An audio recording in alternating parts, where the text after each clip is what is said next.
Right, okay, we are actually now live, so the first thing I need to do is press this button. Mr. B and Mrs. Green, dump, awesome, oh yeah, like a boss. That's enough of that. Right, okay, we're here, we're live, and it's the fully loaded hangout. And we've already managed to get some reprobates come into the room already, and they're down below. So the first thing we'll do is we'll quickly run through who's here already. And I always go from my left to right as I can see the panel. And actually, before we go any further, if you are watching this, then it's a good idea to, on YouTube that is, to click on the link on the bottom left-hand corner. That will allow you to get into the Google Plus Hangout, where you can then actually ask questions on the Google Hangout tool, which is much easier for us to see the questions as opposed to putting comments on the video on YouTube. Hope that makes sense. Right, now we've got that out of the way, let's go straight to Chaz for a hello from Chaz. Hello from Chaz. Excellent, cheers Chaz. Skeggy! Hello from Skeggy. Savagandi. Hello, YouTubers. Lewis. Always prepared. Right, people. Mrs. B. Hello. Wow. Wiggy. Hello. Hello. Dave. Good evening, everybody. Excellent. That's gone quite smoothly. That only needs me to say hello and welcome to the Fully Loaded Out on a Thursday. Evening, Sony Wars. And Mrs. B straight in there with Evening Sony Walls. Is that on the Q&A already, is it? Yep. Yeah. Good evening, Sony Walls. How you doing, buddy? Nice to have you along. Okay. Right, next thing we need to do is to find out if any of the panel have brought any or made any preparation whatsoever for the Hangout in terms of any topics they want to discuss or any news that they want to reveal live. So let's start with Chaz. I think I see the answer already there from his pet chicken. Chaz? No, I bought new jeans because I got a hole in the crotch. I ain't going to tell you what from, but no. That's about the news. I did make a video, but I didn't post it to YouTube because it wasn't containing bike stuff or anything interesting. Right. Right now, we just want a video from you. We don't care what's in it. I'll go to the shop. I'm going to get some oranges. That's my day. Excellent. At least it'll be a video, eh? Right. Okay, that's brilliant. Cheers, Chaz. Let's move across to Skeggy. News and topics, buddy. News, sort of broke before, having strange endings, and topics, no. Fully prepared. You what? So I'm fully prepared. You're fully prepared with no topics. Excellent. Cheers for that, Skeggy. Let's go to Subagandi. Well, there's only just one, really. I've watched a couple of the reviews on this new Drift camera, and I was quite surprised they put out a camera with no audio, you know, jack mic on it, and internal battery with a life of three hours. I thought that was a bit much, but I must say that the two reviews I see, one was from Roadcraft Nottingham, who actually sort of told the truth on the bloody thing, even though he sells them. He said that was, you know, not good. And a couple of other people I've watched who must be giving them to them free because they were the best thing since sliced bread. But I don't know what other people think about bringing out a camera like that for a couple £100. Yeah. Camera is a good old big subject. We will pick that up. I will make a note, talk about cameras, Andy. So let's go, and cheers for that, Andy. Let's go to Lewis. Any news or topic from you, buddy? Not really, just that new Yamaha R1 and the look of it. What do you guys think about it? Yes, the new R1. Okay, make a note of that as well.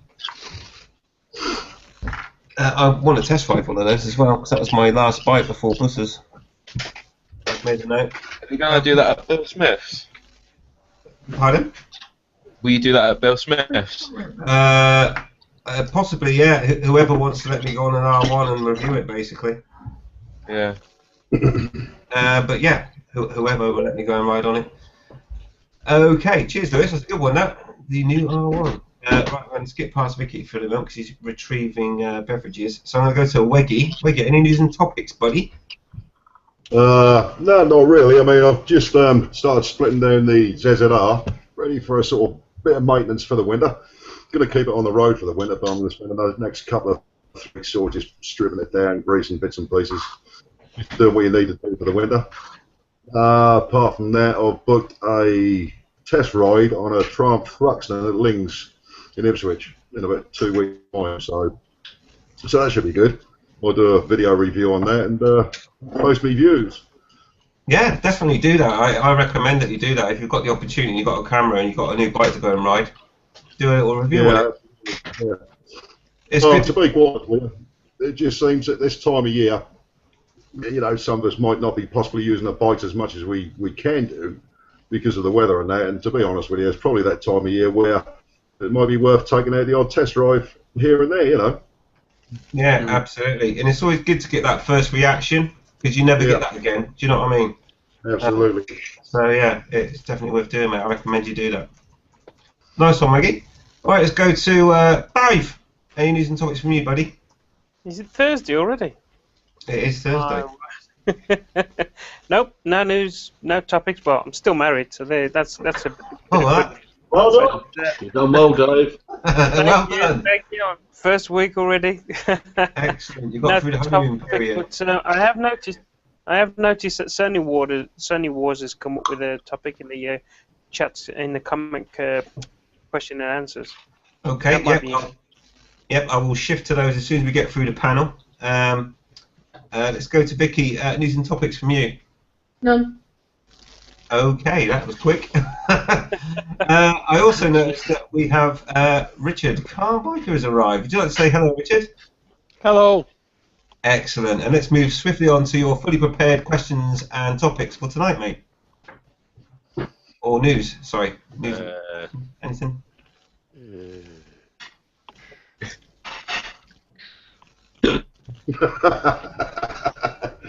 Okay. I get the feeling that he's open to any suggestion at the moment. Excellent. Cheers, Richard, and welcome along, buddy. Right, as for myself, news, nothing really. Any news you've seen on the old Google Tube anyway? I've obviously released the bike falling over video, so that's out there. I'm glad to get that one out of the way. It was a horrible one to edit. And the other thing that I wanted to discuss as a topic was crash bungs, as it's on topic from where my bike fell over. So we'll discuss that at some point tonight as well.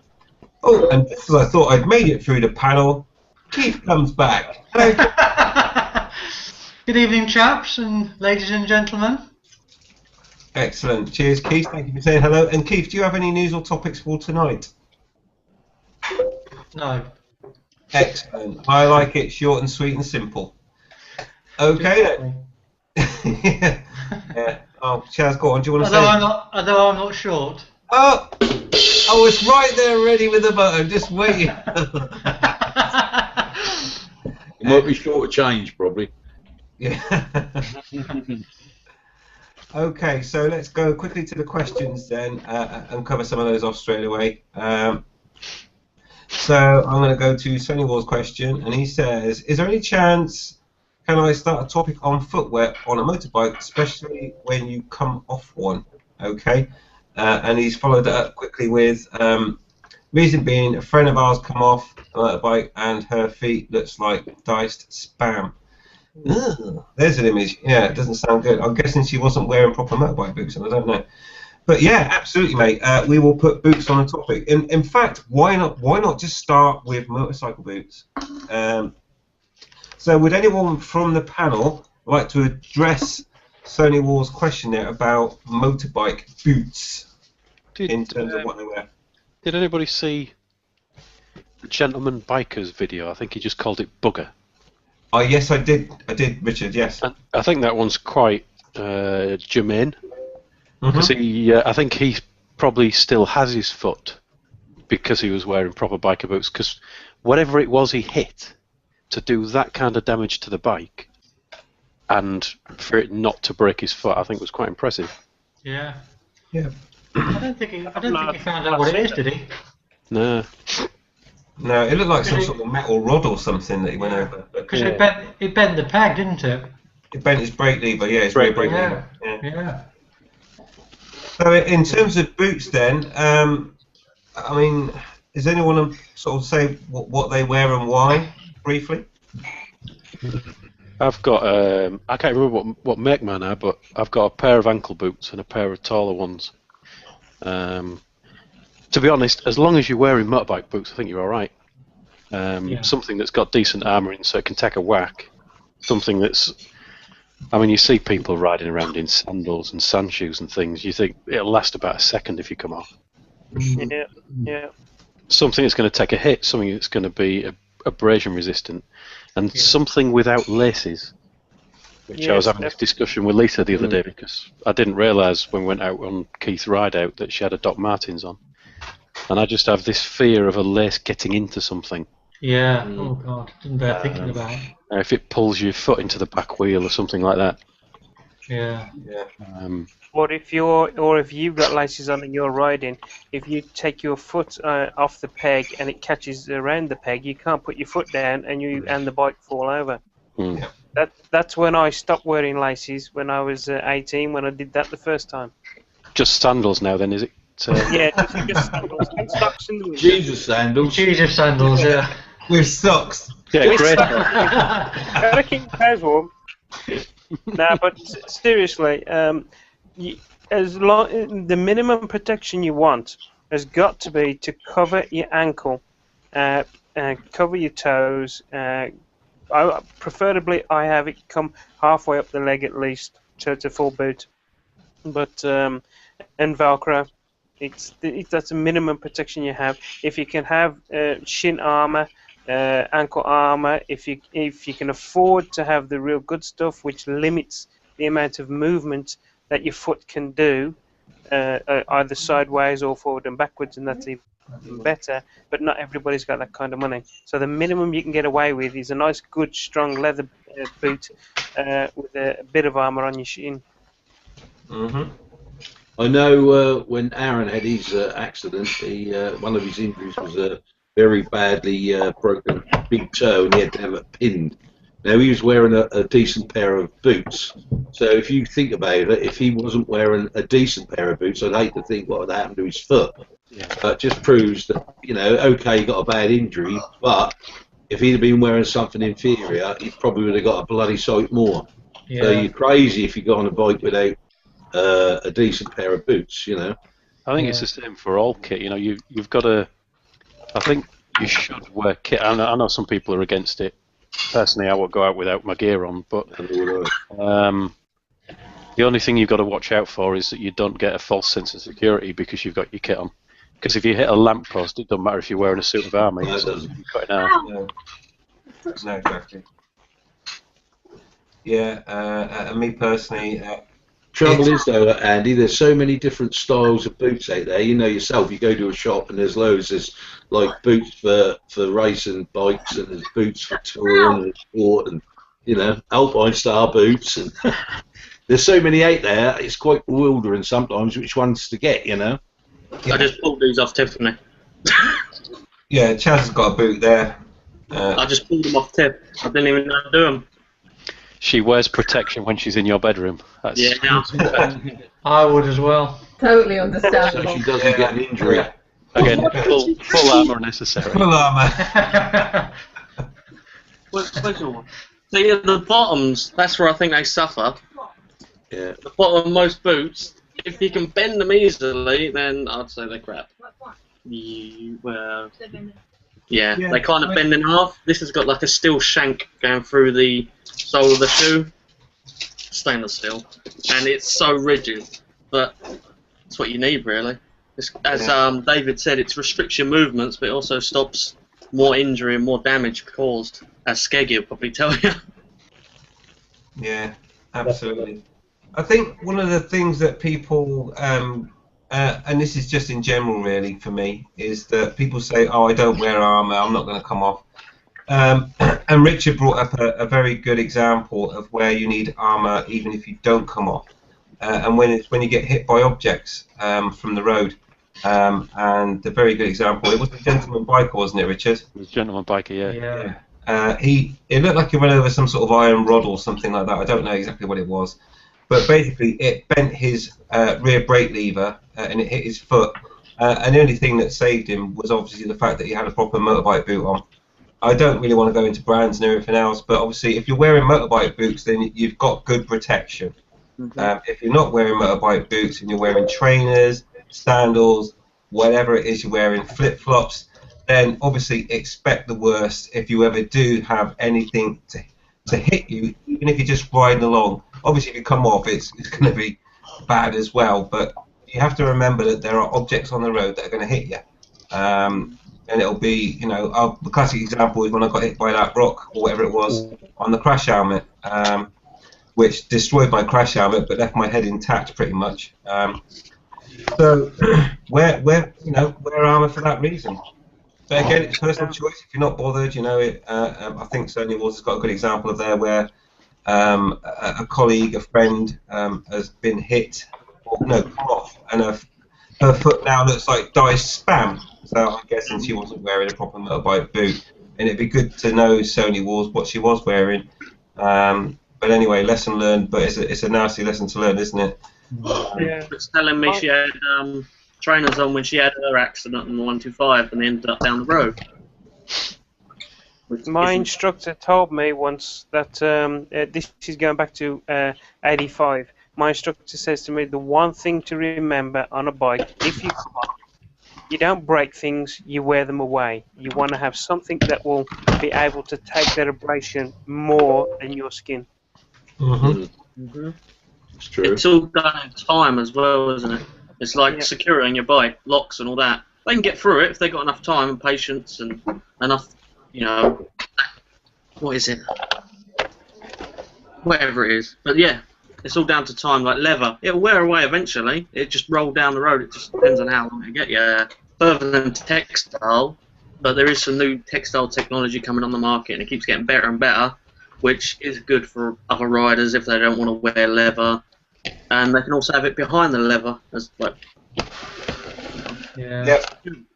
They never seem to get a good substitute for leather, though, do they? They bring out all these different materials, but we always seem to go back to leather. Yeah, it's just so abrasion resistant. It rolls, basically. It's like skin. It is skin. It is skin. It is skin. Well done. It does. Yeah. And I mean, it scares me when you see these jackets that are made out of PU leather, polyurethane leather, and people are like, oh, that's really good. It's like, no, because I've worn polyurethane stuff like gloves before, and cold weather and hot weather, it starts to peel off the layers. It's like cardboard underneath. It's so horrible, and it just disintegrates. Yeah, basically, it's like fake leather.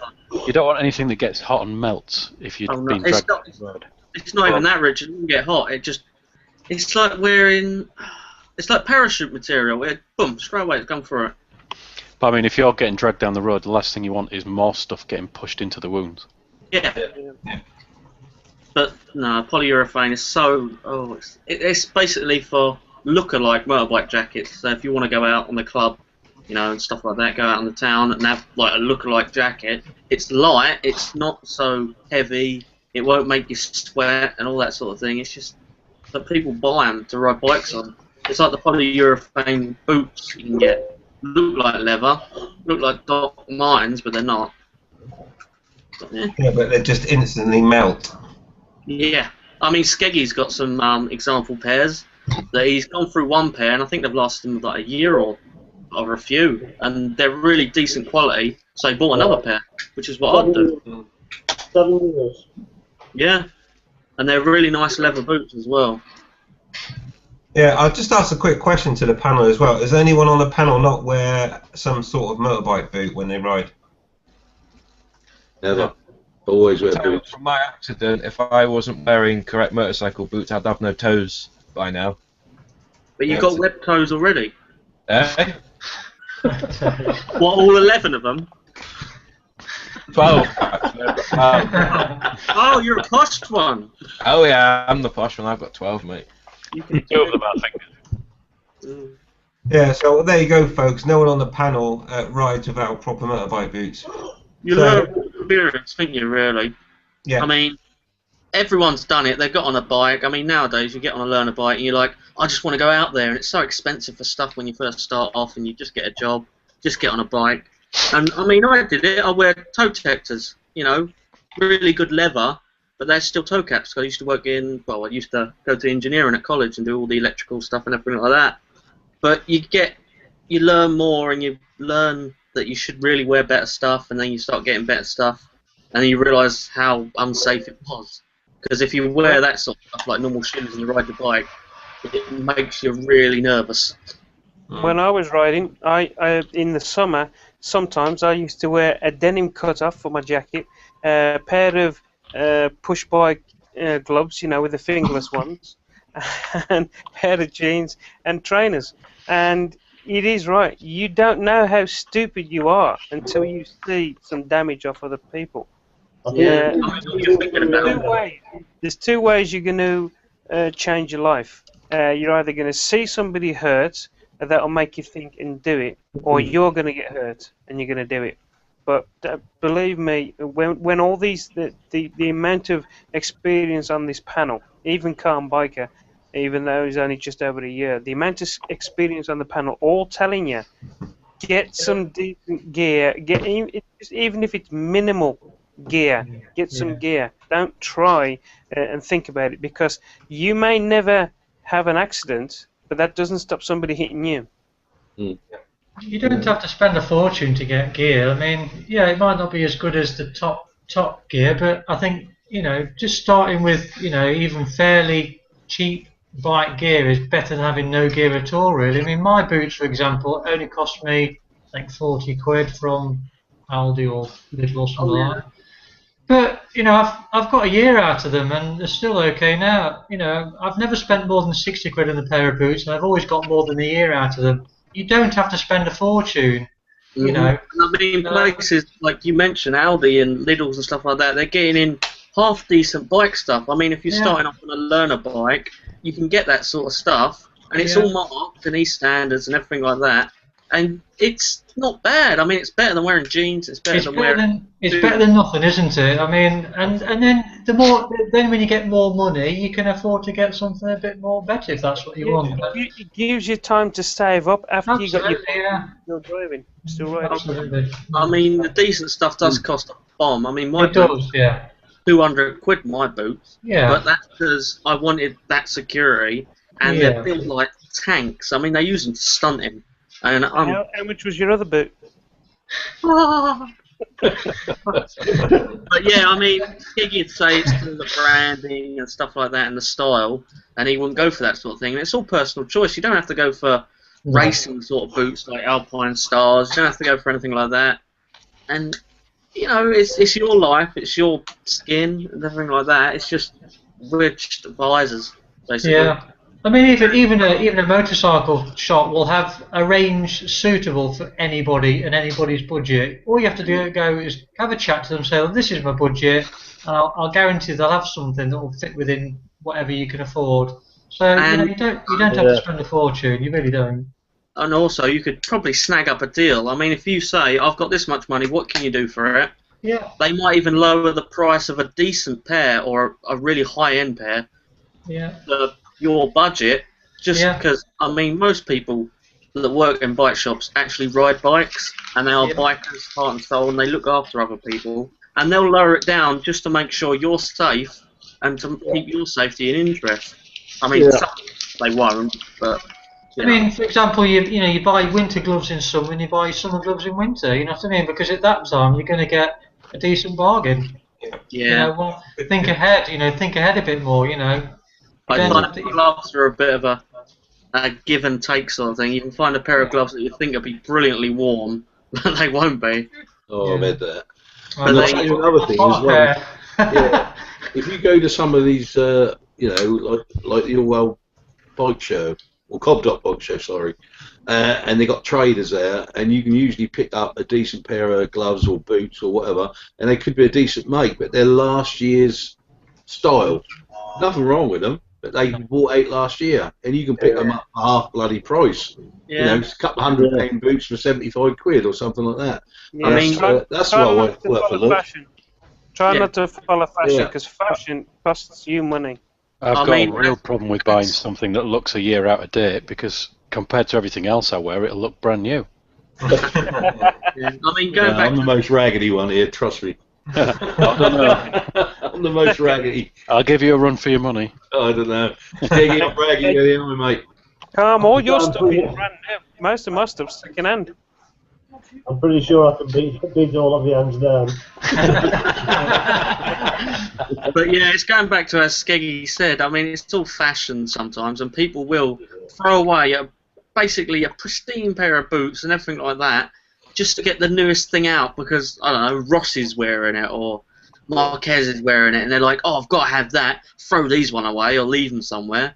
I mean, it's got an eye in front of it. Yeah, it's like, oh yeah, but shut up, you. Yeah. But yeah, I think it's the all key down thing to is, fashion for some people, and it's all looks and appearance. But at the end of the day, you don't have to follow that. You don't have to be like that. You can be safe and not have to be like, oh, I've got to get the latest fashion. I've got to get some UGG boots. yeah, I think the key message is, I don't want to go on too long about boots now, so I'll kind of try and wrap it up if I can, and let the other questions come in. But the thing is that you need to be wearing something that protects you and to your budget, okay? And you can save up and get a year's use out of your budget boots until you can upgrade to something else, until you end up in a luxurious position where, like, for example, in the questions we've got gone but not forgotten, who says he's talking about some Alpine Stars boots. Now, obviously, yeah, if you've got the money and you can afford it, then yeah, get some of the top notch ones. The main thing to do, though, is when you're in that bracket, is make sure that you test them, you put them on, and you know that they feel good. Not all boots fit everybody in a good way. So even though you might have the budget for it, make sure they still feel good when you're riding. You don't want to be uncomfortable when you're riding. The key thing is, though, is to get boots to your budget and make sure you're protecting yourself. And the budget start as low as £40. Okay, so. But yeah, flip-flops, which we've had suggested by Subdelinquent there. I just popped that one up. Yeah, flip-flops aren't a good idea for any sort of protection. They're great on the beach when you're walking around because they flick the hot sand at the back of your legs. But basically, no, flip-flops is not something you'd wear on a bike. And if you want to wear flip-flops on a bike, then you'll probably find yourself on YouTube pretty quick by someone who catches you with a camera and says, look at that fucking idiot. I really might have never be seen in flip-flops. No, I mean, for God's sake. And then on a bike as well. Oh dear, yeah, that could go viral. Yeah, if you want to get viral on YouTube, wear flip-flops. Just hope they don't come off. The bizarre thing is when you see somebody in flip-flops, and I suppose in some countries you can imagine, but when you see somebody in flip-flops in Britain, and they're riding an R1, or, you know, and you think, you can afford that bike. The worst one I found was a woman riding, I think it was an R1, wearing no shoes at all. And it was like, that must hurt changing gears or anything. And it's just like, why? It's stupid. And I'll tell you what, I did just think of something there. You mentioned in that Calm Biker, is that if you're buying a bike from a shop rather than a private sale, then when you ask for the bike, say, well, do you know what? I've got some stuff, I've got a helmet and stuff, but could you throw in a pair of boots? And they will. They'll chuck in a pair of boots to get the sale. So, you know, there's that option as well. And it's not just boots, anything. If you're lacking some gear or your gear's getting old and say, you know, I really would like that new R1 that's just come out, but I could do with some boots, they'll probably say, I'll tell you what, we're chucking a pair of boots, jobs are good. And so there's that option as well, yeah, if you're lacking in gear. So, yeah, but protect yourself. Like I say, it's not all about coming off. It's to protect yourself from debris from the road or from above, wherever it may come from, such as Gentleman Biker experience, where his foot could have been pretty much torn off if it wasn't for the fact that he was wearing motorbike boots. And also, it's not all about matching things to the bike, you know, matching to the bike. And My brother's match Andy's bike. Oh yeah. Yeah. But the only thing is that your levers aren't scratched like my bike is. Matching things to the bike. Oh It's a dear. pretty bad idea. I could get the jacket. You might want another bike. I know. I'm going to make sure it's yellow. You'll end up having to buy a bike to match your gear next. I'm saying, to be fair, I've got a black bike and everything I wear is black. Yeah, but that that's can go about to it. any bike, can't it?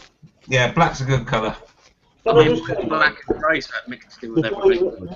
Before you go off it, Andy, the bit about not wearing lace boots.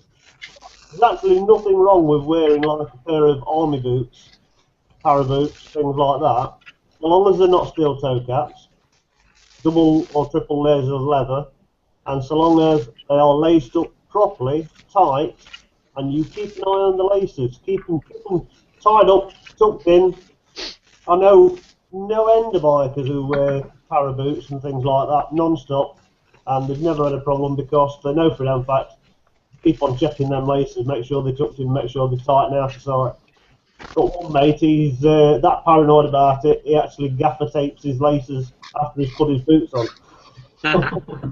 It's all down to the bike as well, isn't it, Skeggy? I mean, like a cruiser, where you got your feet up the front, it's kind of out of the way, really, of the chain and the drive shaft and everything like that. But, yeah, as you said, I mean, when I used to wear steel toe caps, I used to put the laces inside, flip them inside. But, Yeah. Like I do with my trainers. you sandals. Head you cap wear, I mentioned as well with steel toe caps is that they can cut your toes off. Yeah, if you get run over by a forklift. But yeah. If you wear slippers, you don't have any of these problems. No, exactly. Thanks for that, Richard. I've got some of them novelty ones that look like dinosaur feet. They're cracking. That's a Well, you have to wear them next time we go out. Of course, they will get wet though. Very Oh, that padded. belt in the engine. your jumper. Excellent, yeah. To go with your reindeer jumper, that was very Good effective. jumper, that was. It was, yeah. Don't know what people were complaining about. Exactly. About people, I mean Skeggy. He doesn't like fashion, we know this. I don't like Christmas, full stop. I'm going to get you a hat. Jingle bells, jingle bells. Right, I hope that satisfied.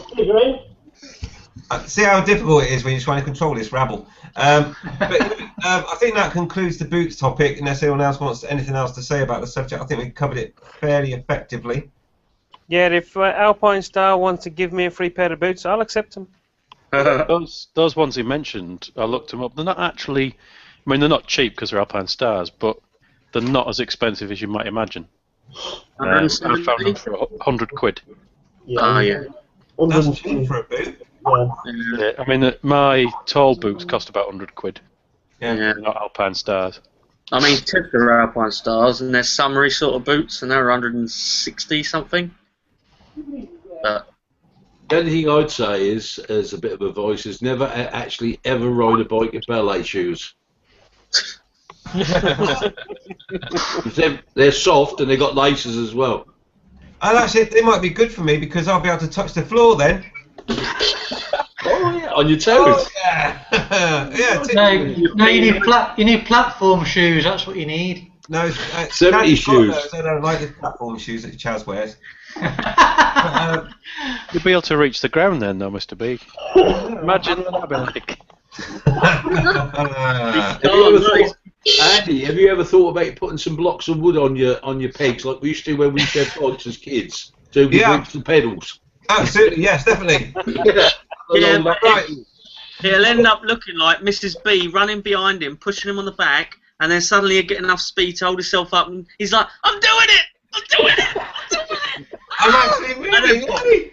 And he falls over on the other side. Brilliant. Cheers, Chaz. Right, okay, you can break my budums. Let's move on. We got from a comment from Skeggy who wants to talk about boobs. Yeah, it's the wrong hangout, mate. And it's a typo. We meant boots, and we've already talked about them. Yeah, exactly. It definitely wasn't a typo. I know, Skeggy. All I can say about boobs is make sure you get a good, strong pair without laces. Yeah, one sort of, If they got laces, you've got to start to worry, mate. You don't want to steal on the end. And you got a strap You on. might want to trade them in. Yeah, that'd be a strap on. Why does it always come down to strap-ons with you, man? Right, we've got some hellos as well. Obviously, we've got Devon Mellon. Hi, Devon Mellon. Hello, Devon. Hi, Devon. Hi, Devon. Nice bike, Devon. Yeah, nice one, mate. We also have Bex88, and she says, "Hey everyone, how's the bike recovering, Mr. B?" Well, currently I've patched it with a brain dump sticker, which seems to be doing quite well. That's just One of made the it gold worse. ones. And I'm saving up to get it fixed, basically. But at the moment, I can't afford it. But it's only scratches on the plastic, so I've been very lucky. I've been very lucky when it fell over, to be honest. Which does bring me up to this topic, as the questions have now dissipated, which I wanted to talk about, which was crash bobbins, because lots of people mentioned why no crash bobbins on my bike and so on and so forth. So I thought that might be worth talking about before we go on to the quiz a bit later. So would anyone like to talk about crash bobbins, any experiences of them? I've never used them. I'll get to that later. I'll let everyone else speak first. But crash bobbins, anyone want to take the floor first? I've never used them. I've never had a bike that's worth keeping. usually I buy a bike, run it into the ground, and then it's scrapped, and then I go and get another one. I'm usually the last person to own the bike. I've never actually sold on a bike yet. He's that person you don't buy a bike from. I've never sold the bike yet. It's usually gone scrapped. Yeah, because it snaps in half. I run them into the ground. I really do run my bikes hard from time to time. I've got them. I did make a pair up before, but they were a bit too short. You make them out of nylon, they call it Durlin, stuff like that. It's easy enough to make on a lathe. If you've got a mate with a lathe, get them made. Cheaper than anything. I can see Mr. B and Vicky's picture. But yeah, I've got some now that I've reinforced that I bought from China, which have got LEDs built into them that are indicators. Of course. But they're not structurally weakened by the LEDs because they're milled into the front of them. Yeah. And there's a metal rod going inside and there's metal tubing to support it. Because everyone goes, oh, they're weak, they've got weak points. No. Most people don't like them, and I mean, Andy probably doesn't like them because he'll probably have to drill through his fairing to mount his, which is really bad. Yeah. But that's the only way. They have to get the strongest part of the frame and the engine together so they can take the brunt of the impact. And, you know, I mean, they do make some ugly bobbins out there, but... Well, like I said before we came on air, the only time I've actually ever dropped my ZZR, I dropped it onto a concrete driveway. And when I bought the bike, it had these big old bobbins on the side, and they took the complete the blow of it.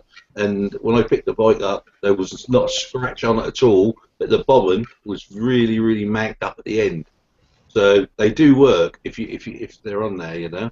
Yeah. And I probably wouldn't have had them on there if I hadn't been on there before, you know, when I bought the bike. But they do work. There's no doubt about it. They can save you a lot of money.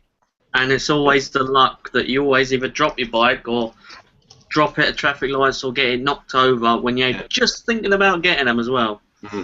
That's always everyone's luck. But they do save a lot of the fairing. They save the handlebars. I mean... You can get them for the wheels as well, can't you? Little bobbins yeah. on the wheels and everything. The forks are the most expensive part usually that hits. Because the engine casings, you can get them cheap as anything. I've got spares. Because I just expect, you know, I prepare for that sort of thing. I think that's going to hit first. Then it's at the top of the engine. And I think, you know, if you've got a sort of a cruiser bike or something like Skeggy or something like that, they usually come with sort of engine guards as well, which is the same sort of thing. If the bike went over, you know, it's easier to change it. Engine guard than it is a lot of the engine parts, you know. Mm-hmm. When mine went over, it never even marked the engine bars. Oh, there you go. You see, so they On work. concrete. Went over on concrete, never even marked the bars. Definitely worth having. I mean, they're getting cheaper now. They were. I remember when they were like 200 quid for some RNG ones. But like the bikes now, they've gone down to like 60 quid for my model, and they're going down all the time. But the thing is, you can adapt any sort of crash bombs or mushrooms or frame sliders, sliders, whatever you want to call them. Yeah, whatever you want to call them, you can adapt them to your bike. And I mean, all it needs is on my bike, one side is longer than the other because the engine sits over a little bit. But you can make them fit. I mean, I've adapted some RS 125s, Aprilia RS 125s crash bungs to another bike, and they work perfectly. But mine have saved my fairing 3 times. So you know, if I was after another bike, if I was to buy another bike that was fairly new again, I'd definitely have the crash bungs fitted if I had a fairing on the bike. So I mean, you can get them for the forks as well. You can get them for your front spindle and your rear spindle, and that saves a hell of a lot of money. Because I mean, I've got like what are them spikes that stick out of the wheels, whatever they're called. I've got them on the front forks bolted through, and that is 1 for looks and 2 to save my calipers and my fork, because it's so expensive to replace a front end on a bike. I mean, it's amazing that, you know, people think, oh, you know, I won't have a major off, but the offs I've had have been stood still and slipped on a bit of gravel or slipped sideways, you know, stationary. You know, you don't have to go over on your bike with doing anything stupid. It can be something, you know, really daft that you just, you know, stopped at some lights and messed around with your feet and not put them down quick enough and you can go over. So, you know, they can save little things like that that actually, if you didn't have the crash bobbin, would cost you an awful lot of money to get your fairing repaired. For such a daft, silly thing to have gone and done, you know. It doesn't have to be a major crash, because basically, if you have a major crash, your crash bobbins are not really going to probably save your fairing that much if you're having a major off, but it could well save your fairing if you just have something quite minor, you know, and that way it's going to save you a bit of money. I'll tell you what, Keith, I've seen some bikes that have gone down at proper speed on a track. Yeah. Been dragged along on a bobbin and have survived it. Yeah. The bobbin has been ground down. You can see the angle. It's just ground away. Yeah. It's gone off the track. It's got into the grass, and you've ended up with a few scuffs. Yeah. I mean, the thing about the bobbin material. Yeah, the thing about the bobbin material, it's meant to give as less friction as possible. So on a track, that's basically slid, and it'll slide a lot further than it usually would, which is weird thinking. But it doesn't dig in the ground, and it doesn't like flip over. It doesn't do anything like that. It'll just slide and then stop. That's what we call sliders sometimes. And then it'll just slow down rather than a sudden stop, because a sudden stop will cause the momentum to shift and try and tip the bike over. Yep. And I mean, that's what nylon does, and that's what Duralin does. It's just what it does. I mean, you've got them on your boots as well sometimes, and these sliders are made out of the same sort of stuff. They just mould it instead of machining it, and it's worth the money. I mean, I tell people to buy them, and then they go, "Oh, I've been looking at them, but no, I don't think I need them." And 2 weeks later, boom, there goes the bike. Yeah, I got them on my Yamaha because I bought that one new. I had them fitted. I've got loads of crash protection on the Kawasaki that the guy previous. It's not got bobbins, but he's got all engine covers and that kind of stuff. But I've got the big ones. They had to drill the fairing to put them on. Yeah. And I was a bit miffed about it. And they were, you know, getting on for 150 quid. And I thought, that's a lot of money, but first bike, you know, there's a good chance I'm going to drop it. And I did. Just stopped at a roundabout with Lisa on the back. She leant one way while I was putting my foot down, missed the floor, dropped the bike. And the only damage to the bike was the brake pedal got bent because it was next to the curb. Because we were turning right at the roundabout and it came down. So the brake pedal got bent and I had to bend it back out again. Still a little bit bent, but you know, who cares? And the crash bobbin has a scuff on it. If I hadn't had the crash bobbins, I suspect I would have been buying a new fairing at the very least. So, you know, new fairing, what's that, 400 quid? Yeah. And I mean, as you mentioned, the guy before you put them on the bike, you know, he did the extra protection. A lot of bike shops, like our local one, All Wheels Motorcycles, they're offering it with all brand new bikes. They've already fitted the crash bungs for you, or they've got a plan that's like, this is included in the price, and if you buy the bike, will give it to you for like 50 quid for a whole protection package. That's front spindle, rear spindle, swing arm, that's crash bars each side, everything like that. And that's pretty good for them to do that. But I think it's mainly because they do it under finance and or other things. Yeah. Yeah.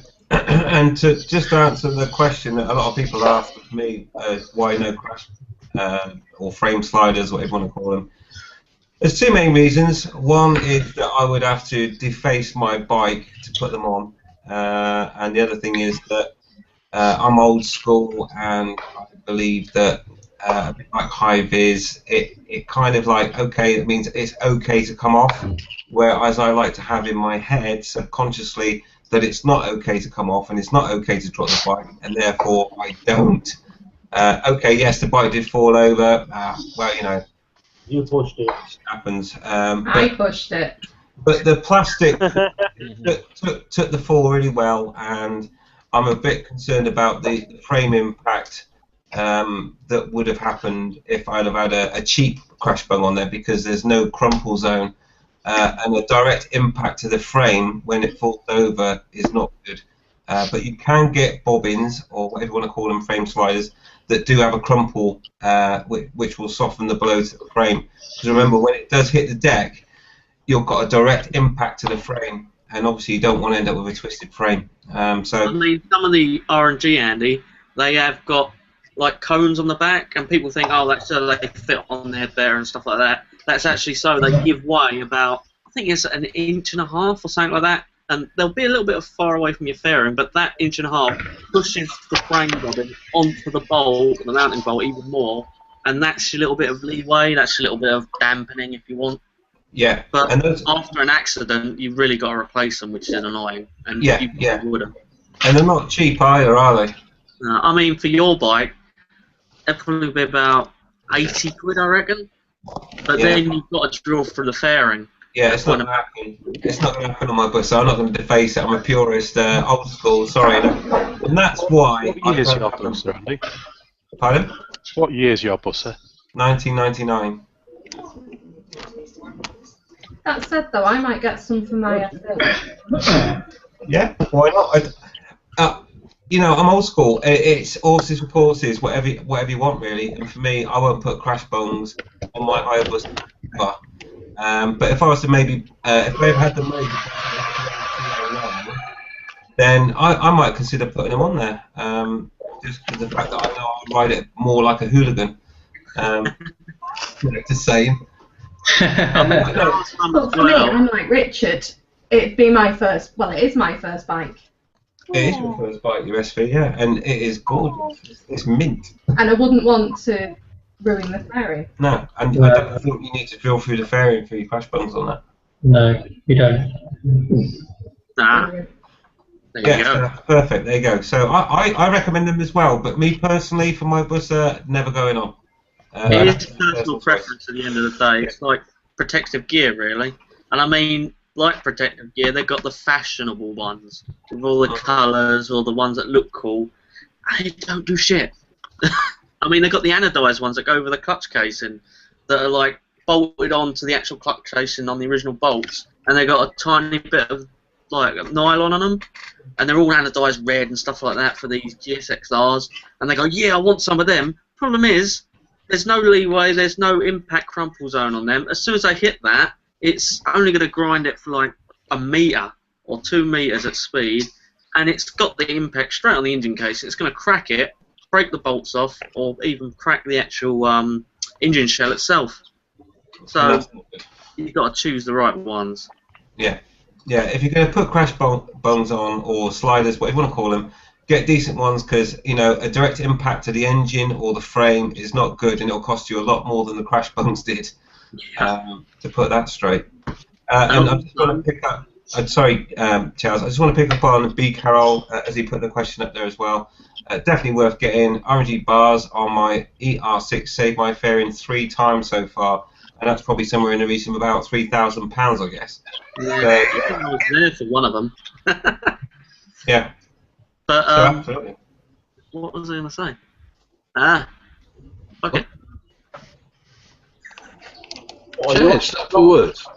No, I'm I can't believe it. Hang on, make a take pictures. No. Does he have a stroke? I think he's had something. I think he's having a seizure. Oh, Chaz. Yeah, stop for words, my God. Bit of Parkinson's.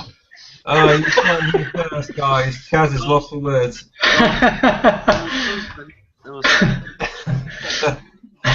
There's a lot of questions coming in now, so we're 10 minutes before the quiz, so let me try and pick something out that I can quickly deal with. Subdelinquent, I'll come back to that one because that's going to take more than 10 minutes to talk about, so it's a good question, I'll leave it there. No, it's nothing to do with boobs. Let's get rid of this one from Skate Cruiser, who does like he does like Tosh very much, and he does say that Tosh is the sexiest taxi driver he knows. I love it when the panel posts their own questions because there's not enough time in a day anyway. And Tosh, oh my God, you two, get a room. Tosh has come back to Skeggy and says, "I'm the only bloody taxi driver you know." Oh. He does that sexy. That's quite worrying, really. Like. It is, isn't it? Well, did you ever see that program, League of Gentlemen, and that taxi driver in that program? That's what they like in Skeg. That's what they like in Skegness. Are you a man or a woman? No, what do you think? So what you're saying then, Keith, in Skegness, if you ain't got enough money to pay your taxi fare, they turn around and say, "I'll give you a good Roger and stick." Right, yeah. Don't go to Skegness again. All right, okay. So Skeggy and Tosh, right? Go and get a bloody room. You just fill in my questions with your fucking chat. Do you feel sexy, Tosh? Maybe you do. I don't know. Hey, Tosh, why don't you just get in here and save us the hassle? You need it all back to front. That's why. Chuck a bucket of water over the pair of them, please. Right. Okay. Can I pull a question out of here that's not some sort of private chat? Something like that. All right. Yes. Quickly. I don't know if you can deal with this, Mrs. B. This is one for you. Yes. We've got a question from Gixer14, and he says, and I'm going to put this to Mrs. B because she's heavily involved with CBT and all that sort of stuff. He says, "Hello, panel. The wife is asking, is there such a thing as a pre-CBT lesson?" And I'm going to put that to Mrs. B first because she's doing all that stuff right now. Mrs. B? Right, so CBT, I'm going to take the ears out because I echo back to myself. CBT is compulsory basic training, so it's not a test. And for me, I did mine over 2 days because the 6 hours of the first day wasn't enough because I'd never done gears, I'd never done clutch, you know. Most of you know my history with driving. I've only ever driven an automatic car. So your CBT takes as long as it needs to take. I have heard a few horror stories recently about a guy that paid £160 for a CBT that took an hour. Oh. Yeah. That's not a CD. It's really bad. So make sure you go with someone reputable and someone who does say, you know, it'll take as long as it takes. Obviously, it costs a little bit more if you do it that way, but rather than getting yourself stressed and thinking I've got to be at a certain standard within a couple of hours of jumping on a bike, the best way to do it is to go with someone you trust, someone you feel comfortable with, and take as long as you need. They used to do something called Get On, didn't they, where you could have a bit of a taster to see if it was for you. I don't know if they still do that, but they did when I started riding. You could have a bit of a taster for an hour or two, and then if you thought it was for you, then you went on to do your CBT, which I thought was a good idea. Yeah, they still do that. If you do a search for Get On the website, on the internet, you'll find, I think it's something like geton.co.uk or something. Yeah. Get on. Okay. He's certainly having the feature tonight, isn't he? Yeah. One thing I will add to that, though, Gixer14, and I appreciated you coming out on that ride out and looking after Vicky at the back end of the ride out. Not as much as I appreciate it. But I quite happily help a little bit if I can in any way. I've got a bit of experience behind me, and I quite willingly help your missus just get the whole idea of the concept of a bike and how to ride it. Absolutely, mate. And that won't cost you anything. So let us know. But yeah, Mrs. B, have you covered that off then, that question? Yeah, I think so. Excellent. I'm trying to use a mouse on the wrong computer. Oh yeah, that'll probably cause a problem or two. I mean, now I can add. People like, shut up. Right, okay, we are 5 minutes away from the quiz. Skeggy, Skeggy, Yes. Oops. why is there now a picture link in the questions from your staff? Because Just the oops. question in the picture link is a free 1 hour assessment.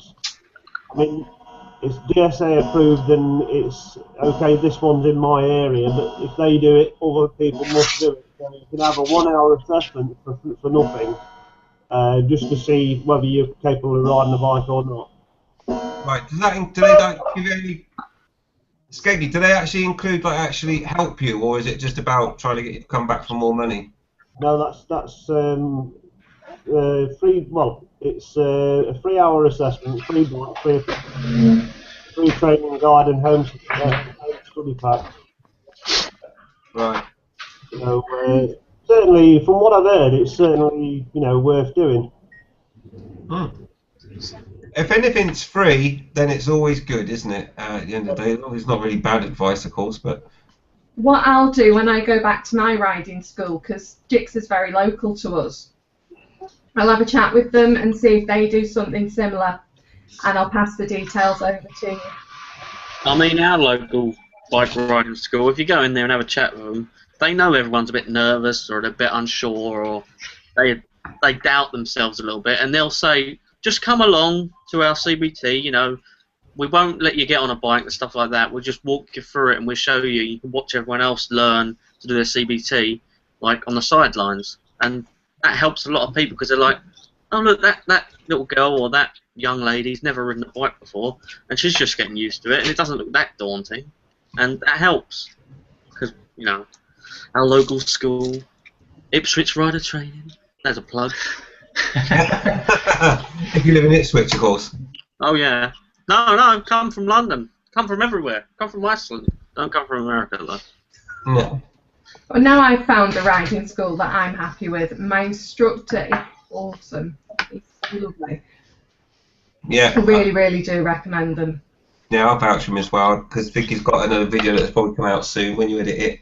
But yeah, she's found an instructor. He's well seasoned, and he says all the right things, as opposed to the guy that Vicky went with an issue for a CBT who didn't even talk about the clutch, and she actually passed without even talking about the clutch. But it's not pass or fail, is it? Well, I got through and got a certificate, and then said, yes, go on and ride free amongst the fucking traffic and not knowing how to use a clutch. Obviously, they can do that without taking a theory test. So they've no idea whatsoever what the rules and regulations of the road are. Yeah. Yeah. Yeah, that's another subject, isn't it, eh? That's a whole other story. Oh, also, on that subject, the quickest route to a big bike license app is pretty much ready for beta testing. It's only available on Android, but if anyone wants to beta test it for me, drop Mr. B a message and I'll send you the link to download it. Yeah. Just to clarify, what Mrs. B's done is she's created an app. We can put it on iPhone once it's ready as well. But basically, yeah, there's an app now that you can use that Mrs. B's got ready for people to test. And it helps you learn what you need to do to get to your various licenses and tests. And it's pretty good, I have to say. It's just based on your age.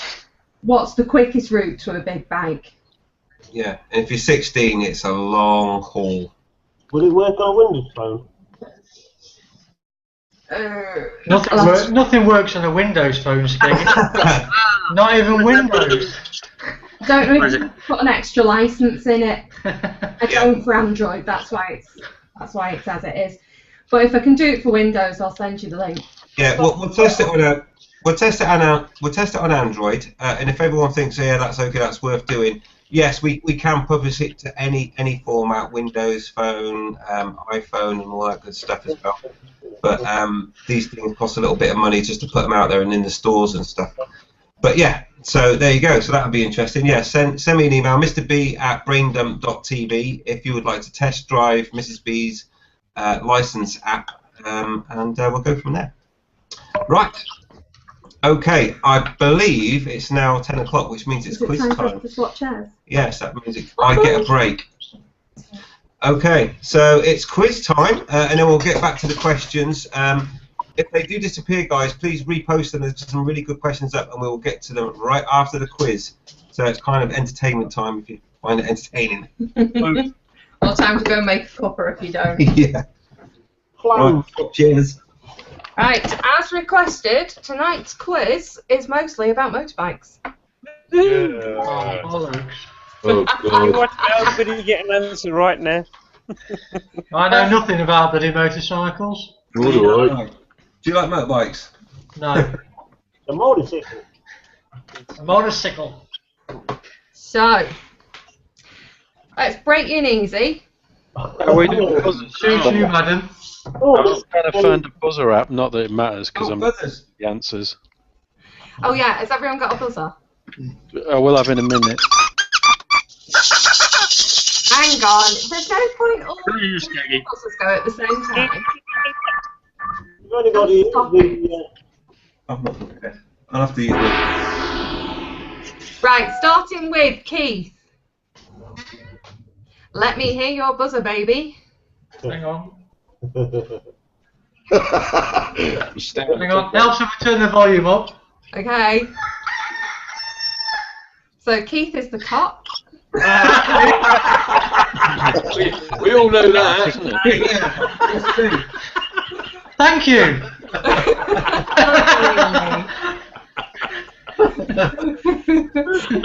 Mr. Mad Max Chaz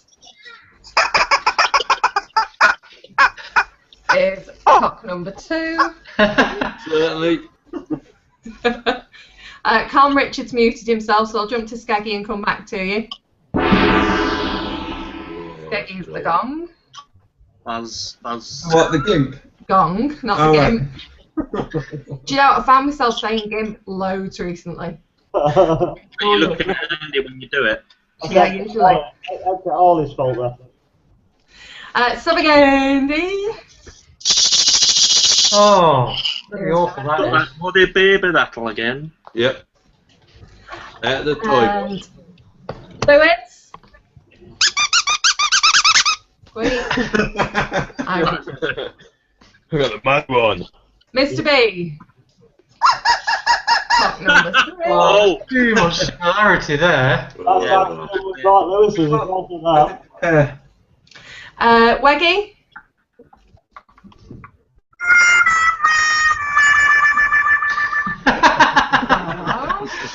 Preparing himself for failure. Dave. Voice one, Steve. Oh my god. That noise really freaks me out, I tell you. Is that a jackass? Right then, let's start off easy. Hold on, you and come. Yeah. Oh, sorry, Calm. Can you hear that? Yeah. Morse code. Yeah, SOS. It says sheep are raping me. Right, everybody ready? Buzzers, squeakers, rattles, etc. at the ready. Question number 1. How many wheels does a tricycle have? Come on, I was first there. I have to say Mr. B was first with that one. Is 3. Correct! I was waiting for the same call. Oh, that was really easy. Grant. Oh yeah. See? I don't think Mr. B should play. Why? You know, how do we know? You don't know. You already know all the answers. Yeah, You'll really? find out very soon. How many wheels has the tricycle got? Also, we've got a delay of going through the internet, and he's right there. Yes. There will be no favouritism, don't worry. Fair advantage. I just want to point out that we're already off topic. It's a quiz about motorbikes. Yeah. Don't start me, Richard. So therefore, Mr. B should have minus 10 points. Yay! Richard, comments, not questions. Yeah. Right, question number 2. What does ABS stand for? That was squeaky. I think that was Lewis. And brake system. A what? Anti-braking system. Oh! Very close. Oh, go on, Dave. For the Assisted braking system. Oh, shit. Get See, it. this is why your exhaust is sticking up in the air, Lewis. Lock Yeah. brake system. Correct. Oh yeah. Right, question number 3. This is going to cause a lot of controversy. So I've actually not done 10 questions because I know this one's going to cause a lot of debate. It is generally recognised that there are 7 types of motorbike. Can the panel name 3? Ready? Sports bike, motocross. Cruiser, what, sorry? Sports bike, motocross. Oh yeah. Right, bonus points for anyone who can give me the others, starting with Richard. What? Bonus points. Give me another type of bike. Sports tourer. Oh yeah. France. Minus 1 without a beep. And another minus point for a wrong answer. Oh, I can hear someone squeaking. Who's that cock? Not me. Oh, it's Chaz's cock. It's my cock. Yeah, you know. It might cause controversy with this one. Street Fighter? Sorry, that's not officially one of the 7. Dave? Custom? Custom chopper? Oh. No, it comes under cruiser. Naked. See? Naked. Greg, no. Wah. Is Weggy? Trials bike. A trials bike? Kind of, yeah, go on, I'll give you that. Oh yeah. Would that be a trials bike or a trial bike? Mr. B. Chopper. Have we? Oh, crap, fucking delay. And a chopper's a type of cruiser. Okay. Oh, bloody chicken. You get on the rabble, I think you can look at it. That will do. Right, well, last word on the subject from Suffolk Andy, and I'll go more message. Scooter. It's got a T in it, not scooter. Is this working? Hello? Is this working? Yes, Richard, I can hear you. I heard You you got all one the of time. them fucking Rolf Harris xylophone things. Come on, Richard. Last one. 2 little boys. Good. What? One more, Richard. One more what? Bike. No, I was complaining that I'd been buzzing for about 30 seconds to say scooter, but then Suffolk Andy got it. With my little rattle. Go on then. Have we had super sports yet? No, we've not. Super sport. Right, we'll give him a point for the super sports, but then minus 1 point for duplicating scooter. I'm in charge of the scoring. Minus 1. Hey! They're telling me how to do it. Hey, we know where the trousers and that is. Right.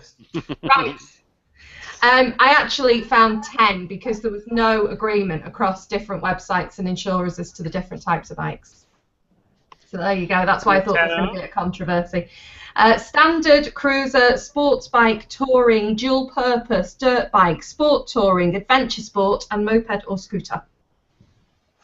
Dirt bike should be supermoto, trial bike, motocross. Which are the sub-classifications? Don't argue with her for crying out loud. Is a point bearing, Skaggy. Okay, question number 4. In what year were the Hells Angels founded? Ooh. That would be Skeggy. 1946. Oh, so close. Waggy was also buzzing in, I believe. 1967. Mr. B. 1950.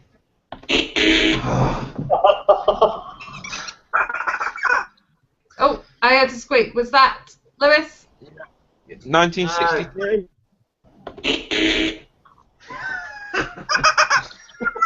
Chad? 1948. You googled it. No, I didn't. I guess because you said Skeggy so close, I was like, it's got to be one up then. I'm doing liquids here, darling. I ain't got time to Google. What's Tiff doing? Tiff, she's fucking gone out to get drink. That's alright. Okay. Question number 5. Sherco are a motorbike manufacturer from which company? Which country? Never fucking heard of them. What the fuck is this Sherco? Lewis. Italy. Andy. Australia.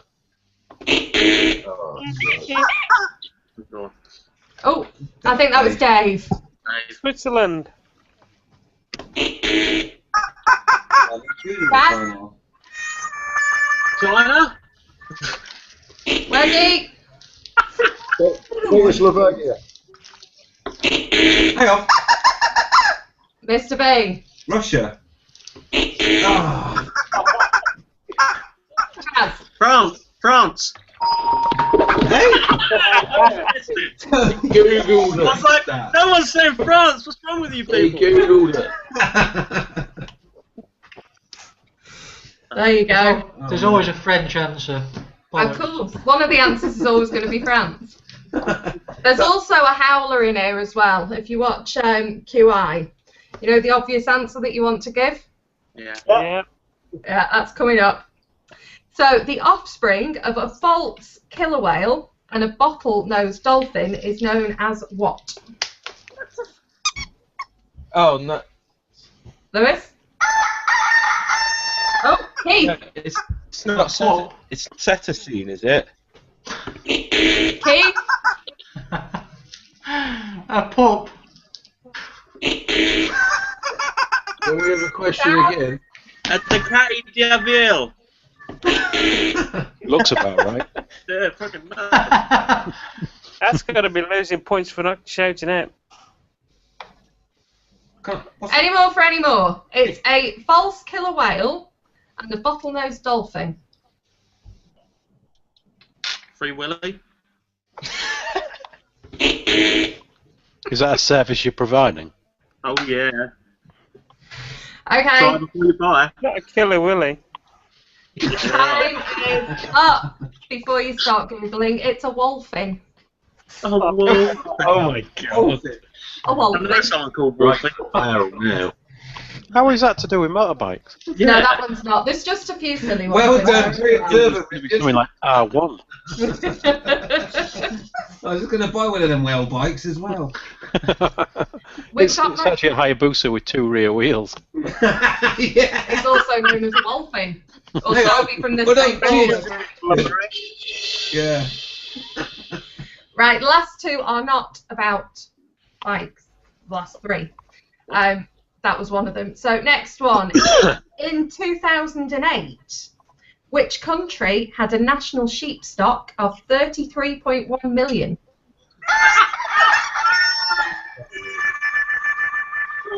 That was cock-a-doodle-doo, Keith. New Zealand. There were a few buzzes at the same time. Be honest, who was next? Hang on. It's already been. So? Richard's gone. Right, Chaz. Austria.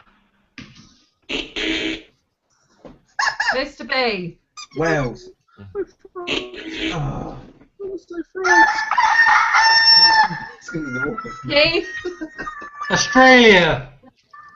Weggy. Switzerland.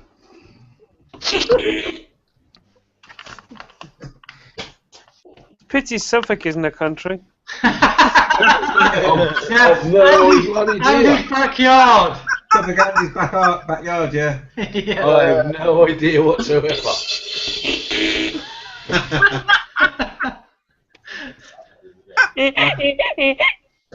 Dave.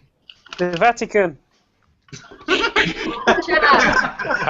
That'd be quite cramped, wouldn't it? Who? The UK. Who? The UK. Oh, you I was going to say that, but Andy, why didn't you know this? well, I was going to say it all the time, but I thought that was a bit obvious. Whatever. Andy's been counting as it goes round, and he's only into the thousands at the minute.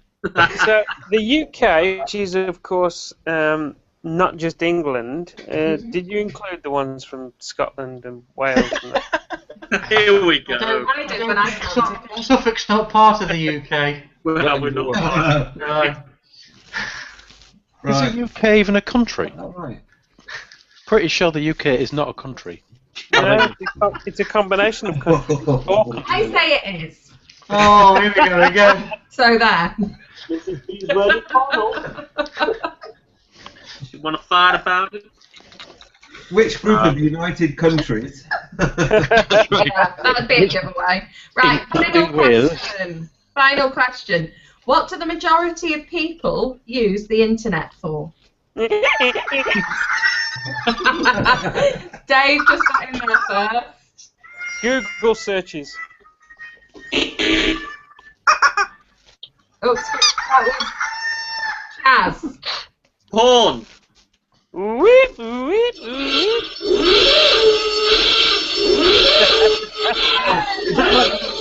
Is that like minus 50 points? Yeah.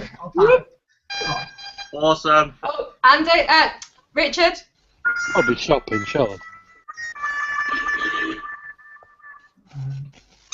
Hang on.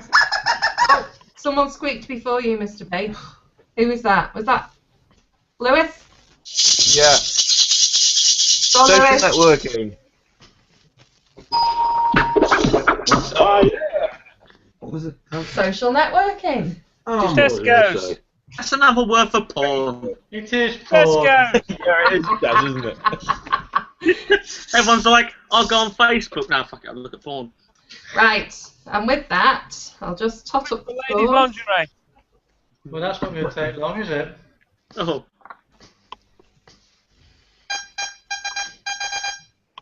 Oh, yeah! Oh yeah. Shall we try that again? Oh yeah. Oh, yeah! Okay, scores are in. And in last place, with -5, is Dave. Oh. Oh, Dave. Oh. Dave. Go. Next is Mr. B What? with -4. And followed by Lewis on -3. Yeah. Weggy on -1. Suffolk Andy on 0. Geggy on +1. Calm on +2. And then Keith on +4. And our winner is Chaz with +7. How on earth, Wow. how on earth did I get +4? No, sorry, Chaz is on -7. What's that wrong? Keith's on -4. No, Calm's the winner with +2. Thank God. I don't think I answered the question right. How do we get a plus score? You did get one right. You did get one. Just for looking intelligent for a couple of minutes, mate. It's never simple. Yeah, Chaz was actually on -7. Yeah. I think if you answer no questions, you stand a chance of winning this competition. No, you lose points for not trying if you don't answer it. Oh dear. Okay. I want to recount anyway because I'm sure Tosh to bring us 50 from last week. Well, they're Tosh's points. Well, I have to congratulate you, Mrs. B. You're actually within the half hour. When Mr. B does it, it's complete chaos, this quiz. I know. What are we going to do for the next test? I'm going to go through some of these questions in the Q&A bar, if you don't mind. Woohoo! We're going to go and say good night to Sony Wars. I'm guessing he's already gone. Yeah, he went out a go. He's formatting his computer. So night, Sony, if you watch this back. Yeah, good night, Sony. And Sony's missus. Devon is going to try and bash one out while watching the quiz. Devon, how did it Lovely. get on? Did it go on for long enough for you to get one out, babe? No, not that burnout he did. He did it with gravel. I think that's because he finds me a bit of a sex symbol, really. Oh, God. Everyone's laughing at that one, Andy. It's that gravelly voice, Andy, isn't it? Oh, that's what it is. Yeah, it does me every time. I thought it did. Subdelinquent is suggesting we could start a goddamn orchestra on all these vapor flutes. I thought he was going to say a orgy.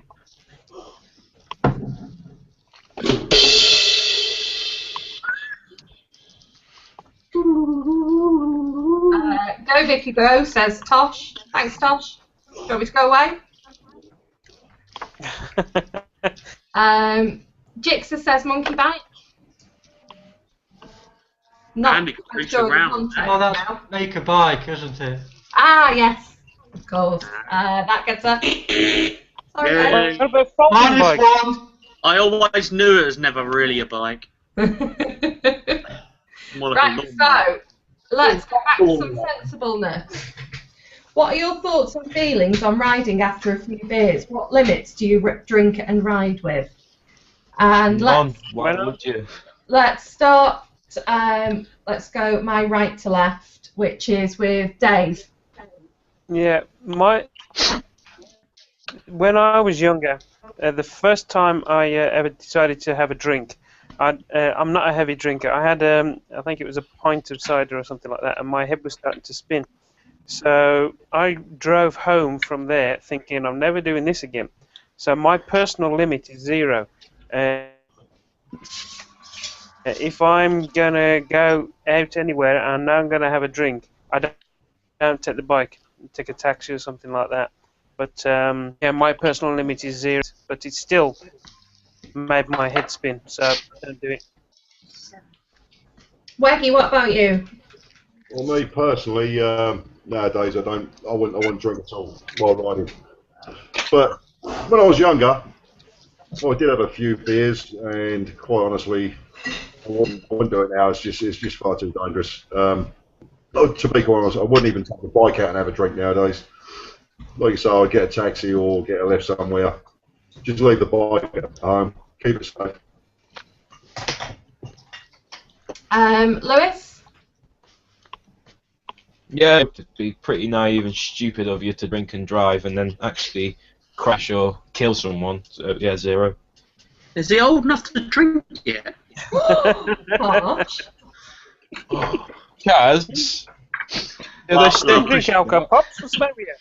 I covered those stickers in the bowler for you, Chaz, so go down. I know, I licked it off, it was tasty. Oh. Andy, what about you? Do you like a beer before you have a ride? Well, I always find if you drink and drive, you spill it anyway. Yeah. So I always keep my limit down to about 15 pints. And I think I feel quite safe at that sort of limit. No, seriously, no, I wouldn't even dream of it. And I run a bar, so I'm around beer all the time. But no way. Too dangerous. And I wouldn't want to be drunk and kill somebody and something like that, and I wouldn't be able to live with that for the rest of my life. So, no, you're a fool if you do that. Skaggy Cruiser. Normally I would say no, don't drink and ride, but I'll admit me and Skunk went out and we had 1 pint over a period of about 2 hours. A nice leisurely sit-down drink sort of thing. Took us about 2 hours to drink 1 pint, and then we went off riding. Normally I would say no. If I am knowing I'm going to a pub or anything like that, then the most I'd ever have is 1 shandy. But on that particular occasion, we both just had a pint of Guinness, and I had a pint.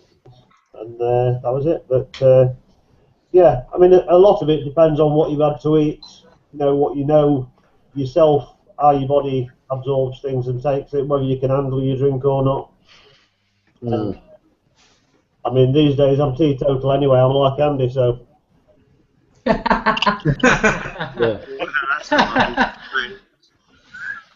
Richard, what about yourself? Nothing. Yeah, I was actually out last night, and I was having a really long argument with a pissed-up woman who was saying about how safe a driver her husband was. He's too scared to drive now, but her husband is a brilliantly safe driver. And I was explaining about why riders get upset when people pull out in front of them, and she was explaining that the problem is that all people riding motorbikes go too fast.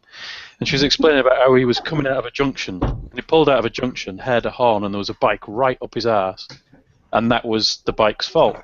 And I said, well, have you considered that maybe you shouldn't have pulled out in front of a bike? Oh no, there wasn't a bike there. Well, no, there was. He didn't teleport in. Anyway, they explained which road it was, and it's the road that runs past our house. When you get to the junction and you look left, which is where the bike was coming, you can see for probably half a mile. So he must have been doing about 200 to catch. I presume it was a booster. Was it you, Richard? No. It was Richard on the back of the busser. But anyway, the link to this is, as we all left at the same time, or I was a couple of minutes ahead of them actually. So I went out. I was in the car. So I'd been on soft drinks all night. I wiped down all the windows, wiped down the mirrors, put my rag in the car, jumped in the car, and saw him staggering out. Now he'd had probably 8 or 9 cans of Hobgoblin. Oh, fucking hell. Barely stand up. So he walked out to his car. He got in and drove off. He didn't bother wiping the windows, so he couldn't see out the side of the car at all. He probably couldn't see that they were misty anyway. He couldn't see anyway after that. And then just to top it off, his son-in-law is a traffic policeman. I think I would have called the cops. Yeah. Yeah, to be fair, I think I probably would have done. Yeah, don't start me off on that. The thing is, we see him quite often. Yeah. And every time we see him, he's pissed, and every time we see him, he's gone in the car. Drives me around the twist. I was talking to Lisa's parents about it, saying, you know, this. I just rest my case. Look at what he's just done. And it's, well, he's 75 now. You know, he's not long for this world. I said, yeah, but the 20-year-old biker Not if he's drives behaving him to like the that, side. he's not. Yeah, the person who he hits is fucking Exactly. no choice. Yeah. Yeah. I mean, it's an accident waiting to happen. Anyways. Yeah, well, I said to him, well, what happens if the person he pulls out in front of and kills is me on the bike with Lisa on the back? Oh, yeah, I never That's the thought of sort that. of person that I'd break his bonnet latch and I'd yank off all his fucking HT leads. I'll tell you something there. As I said earlier, I run a bar, and I can trust me when I tell you this. You'll be surprised how many prats there are out there. I know one bloke who actually drinks 15 pints of Carlsberg every friggin' night, gets up early in the morning and drives a lorry. And he does it every single day. Yeah, and I know other people who get so drunk, they can even stop on the way home pissed to buy a bottle of vodka. Yeah. I mean, one of my accidents that I was hit off in the car park, it was a pub car park, and it was someone that was drinking. And it's someone I knew and I considered a friend. But after that, it was just like, no, sorry. And I made him pay for the damage, kind of not out of spite or because, you know, because I'd repair it myself and do all that. It was kind of like to teach him a lesson. Don't drink and drive. Because I was right behind him, engine running, all my lights on. I even had the fog lights on that light up the whole bike. And he hit me. Forced me down and pinned me to the ground nearly and smashed my shoulder in. Jeez. It's hard enough driving and riding in these days on the road where you have to have all your awareness around you all the time without having it clouded by having a drink, whether it's somebody that's somebody in front of you or whether it's you yourself. So don't even bother trying it. If it was up to me, I'd reduce the limit to 0. Yeah. It would make a lot of sense. I can have a pint, I'll be fine, and some people can have a pint and be unaffected. Some people can have a pint and be pissed, and some people can have a pint and be affected but not realise it. Yeah, I mean, it's like Skeggy said, knowing your limits, but also using some sense. I mean, Skeggy, he probably left a few hours for it to kind of work through his system and a little bit out. And I mean, I used to do that in the younger days, you know, drink a cider and be at the pub nearly all night and literally be locked in, have a lock-in, and stay until 1 or 2 o'clock in the morning. And until I felt like I was ready to get on that bike and ride home, I wouldn't go. I'd just sit there. The problem is, though, your judgment is impaired. No matter what, one pint, your judgment is impaired. Yep. So you can't really judge whether you're ready or not, can you? No. Well, I used other people to judge me. I said to them, like, do you think I'm ready? You know, do all the little stupid things like, oh, walk on that bit of fucking duct tape that's sticking the carpet down. If I'm falling over, if I'm acting like a twat, if I'm talking more shit than usual. How could you tell? It would be hard to talk. I was just thinking that. Let's just go to the other panel members quick before we get into any more discussion about this. So, Chaz, I take it you've pretty much answered. Not anymore, but previous. Yeah, in the younger days, yeah. I've just seen Tosh's comment. What's he done there? And Keith? No, never would, never will mix it, because I think even if you had half a pint or a pint, who's to say, you know, how impaired you're likely to be? I couldn't live myself if I'd knowingly had even a smidgen of alcohol and then had an accident. I wouldn't even bother taking the bike out. No, I was going to have a drink. I'd rather just walk to the pub and get a taxi back. I wouldn't even bother taking. You'd feel paranoid and just really scared about riding or crashing or hurting. I wouldn't even bother. You know, when I've been out with my mates, we've usually taken it in turns to drive or whatever. You know, when I had a car, we'd all take a turn to drive. So, and the person that was driving was the one that was always on the soft drinks. I wouldn't even contemplate it.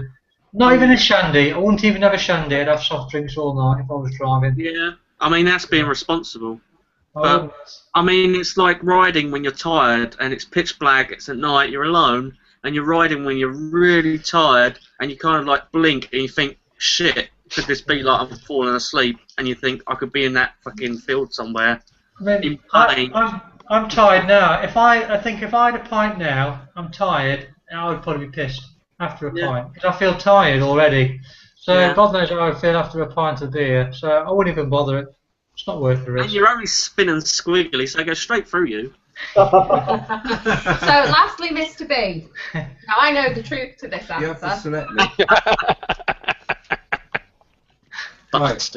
Okay, so for me, if I go out on the bike, if I go somewhere for like a meet at a pub, which the Scotch Piper is the meeting point here when it's the summer and they have a hog roast and all that sort of stuff, I'll go there and I will have 1 or maybe 2 shandies, and that will be over the course of about 3 hours, whilst we just sit and talk about bikes and stuff. And I know in myself that having 2 shandies is not affecting me in any way over the course of 3 hours. One of the things that I would add though, and tiredness has been brought up a few times, tiredness is in some cases far more dangerous than 1 pint of beer. Because if you're tired, then your reactions are slowed. And I know of people that have fell asleep on their bike and died because they've hit a lamppost or similar. The person I know from personal experience hit a lamppost, and it's because they were tired. So yes, you can talk about drinking, and obviously having a couple of pints is no, you don't do that. You know, a couple of shandies equates to a pint over the course of 3 hours. It will probably be through your system, and of course, if you're having food as well, you got to understand and be sensible. But if you go out and have a swift drink and then get on the bike. No, don't do that. That's ridiculous. But if you go into a destination on a bike, you know you're going to be there for a while. You're going to have some food, a couple of shandies, maximum. For me personally, I would not do anything more than that, and that's me being completely honest. I'm not going to pull any punches. If I ever go anywhere, you'll see me have a shandy, but I'll be sat there for about 3 hours before I get back on that bike. And that's it, really. That's my response. And just to bring in our missing panel member, Tosh, who says, don't drink and drive, call a taxi. Me. I will charge you a fortune just for sitting in the car. If you can afford it, then you can afford a really expensive taxi. Sure. He also says, Mr. B, is half a really, really big drink for you? Gets them half a pint, and it's like this. Hang on, get ready on the badush dish. Right, ready? Oh, hang on. I haven't done the funny thing sorry. yet. I thought Tosh was funny. Tosh, it depends if it's in a tall glass. Is it like this, Mr. B? I've got half a pint. Sing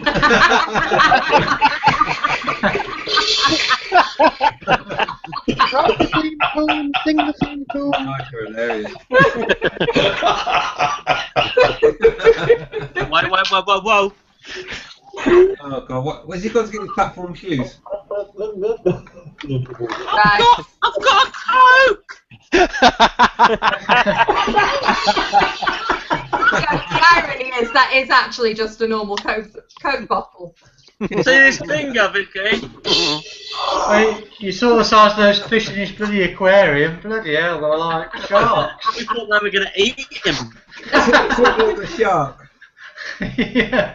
That's our fish name, by the way. That's being featured in a couple of. That's not real, by the way. Just think. It is real. That's real. Right, Suburban Delinquent has said great answers and topics. I've got a video to edit. Great hangout. See you next time. Night, Sub Delinquent. Yeah, See you later, mate. Buddy. Join us. Yeah, he's gone off to edit a video next time. Next time, yeah. And on the same going back to the subject of drinking and riding, not Mr. B being a short horse. Shits and Giggles says, even if you do just have one drink and are involved in an accident of any kind, that might not be your fault. You're still head of the queue for the blame. Mm-hmm. True. Yeah. They breathalyse all members of an accident. Even if you're on a bike, even if you were the victim, they will breathalyse you at the scene. Even if you're in the ambulance, they breathalyzed me when I had my big accident. And they said, do you want to keep that? I was like, yep. Yeah, they did me as well in a hit and run that somebody hit the front of my car, ripped it to shreds and drove off the Nolan van. They still breathalyzed me and checked my eyesight. Well, yeah, the car hit me and drove off. They didn't get him. I was like, you're going to breathalyse him? Well, we can't find him. It's like, you bloody better look harder. Check your eyesight, bitches. Yeah. I'll tell you what, even when Aaron had his accident and he was in a coma, they even took his blood and tested that as well. Yeah. Yeah. Yeah. And I can qualify that as well because when I got that rock that hit my crash helmet that I did a video ages about, I split my my forehead open basically. And they asked me to fucking blow into a tube. That's the last thing you want to do when your fucking head feels like it's going to explode. And they did that as well, breathalyzed me. I'm like, are you having a fucking laugh? But yeah, they do it. Everyone. Was a tube like that for you? Yeah. It was like gold. Right, so let's get through some more of these. Tosh asked a question that's caused a bit of banter on the Q&A, so let's start with that one, which is how many car drivers know the correct pressure that should be in their tyres? I thought that was a joke. I do.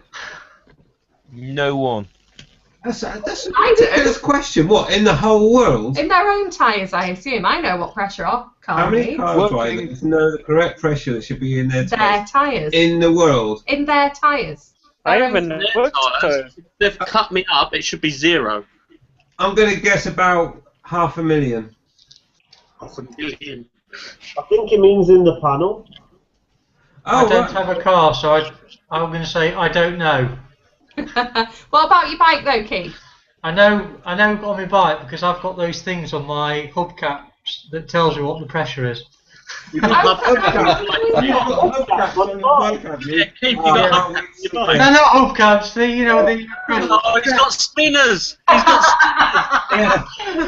You know the pressure gauge things. It tells you what the pressure is on. He's got green wheels. Goes You green. mean your dust caps? Dust caps, yeah, dust caps. Yeah. The sort of person that refers to his mirrors as wing mirrors when you don't have them.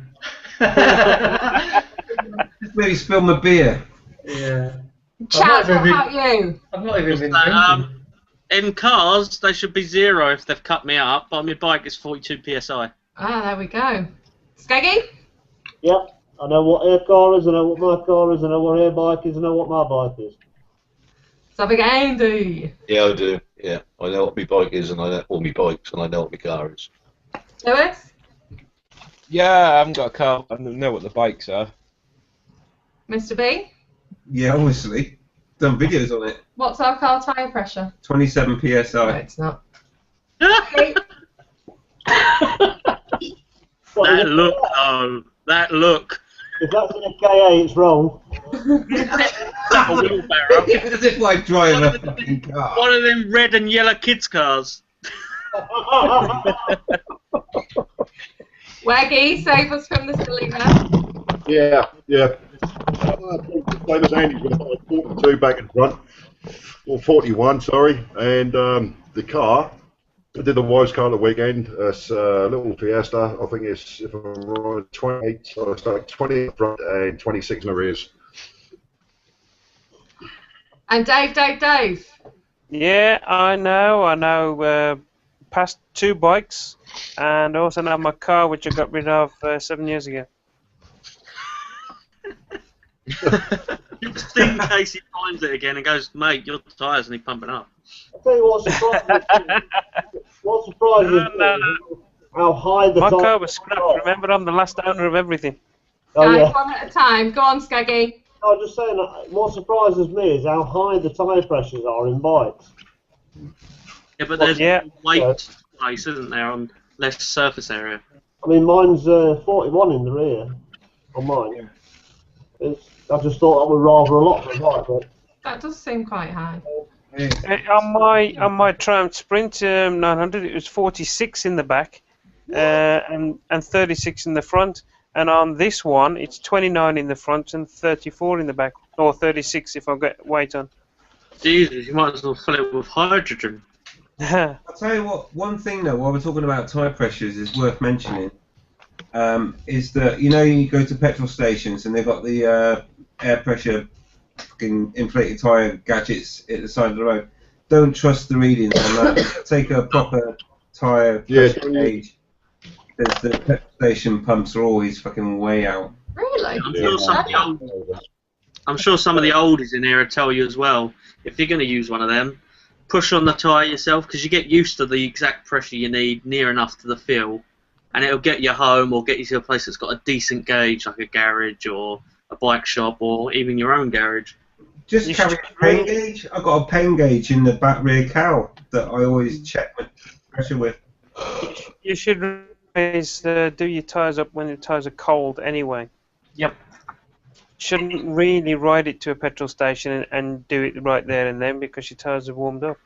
Unless the petrol station's near a pub and you can stop for a couple of shandies. Yeah. Exactly. You can get these little key rings everywhere now, and they just check your tyre pressure. And it's got a little extender that comes out, like that, and it comes out and it just shoots out to the exact pressure that's in there. Or you can get the digital ones, and they're cheap as anything. They're only about £5 for a half-decent one. It's always worth shoving them on the back of the bike like Andy's got. Also, Bex does. She carries a bit of paper in her purse with the pressures on. Typical woman, that. isn't it? At least They always have the right change as well. I bet she's got the right change in her purse as well. Yeah, I always have the right change. Oh, I knew you would. I knew you would, woman. One of the last things that's worth mentioning is, in cars, they tend to put the tyre pressures. I'm getting that feedback thing. I know, it's horrible, isn't it? Tyre pressures on the inside of the doors when you're at the doors, and on a motorbike, they tend to put the pressures on the swinging arm. Tosh says Bex is a nutter. Bex says ha ha ha. Tosh would also like to say that Andy, Sheep Andy, is a true gent, bless you. Not quite sure what that's in reference to now, but you are anyway. Weggy, you need a taxi, mate, according to Tosh. I'm sorry, these comments have been sitting there for ages, so they're completely out of context now, so I apologise, Tosh, this is my bad. Dave, you also need a taxi, mate. Yeah, I know. If he wants to come down here on his own budget to take me around on his own money, I don't mind. He'll take you out on the town, mate. Yeah. I'm not calling him, because the moment I call him, then I'm booking a taxi and then I have to pay. Nah, not doing that. Tell him first you're married. I'm sure I've got Yorkshire blood going through my veins. Right, we have another, it's a comment, but it will, I expect, spark some discussion, and it comes from the lovely Devon Mellon. Good evening, my friend. He says he's just bought the GoPro Hero 4 in silver and it shoots in 4K. Drift is getting stomped on in terms of competition. I'm going to step back and hand the earphones over to Mr. B. I'm going to straight to Chaz to start with, while we just switch seats and I get a drink. Oh, that was a bad call. Why would you spend your money on that? Why have you bought that? Do you plan on sticking it on the front of a truck to, like, stop it quicker with the air resistance? What's the point of 4K? I didn't think YouTube actually does that at the moment. Which it doesn't. And why would you get rid of the drift? You know, it's a better camera. Devon just likes to be better than everyone else, don't you, mate? Yeah. Okay. I mean, you could have went for one of these and paid, I don't know, 400 quid less. But, this is just it, isn't it? It's not, like you just said, it's not better. You know, how could it be better if you can't use the 4K when you upload your videos? I know. Because the obvious question is, what are you going to do with a 4K video? You can't put it on YouTube. You can only watch it at home and go, look at that, that was good. Let's put it on YouTube. Oh, shit. Have you got a 4K? 4K videos on it now. Pardon? Well, you need a 4K screen to watch them. Yeah, you need a 4K screen, but I don't think YouTube accepts and keeps it does. 4Ks. Does it? Yeah.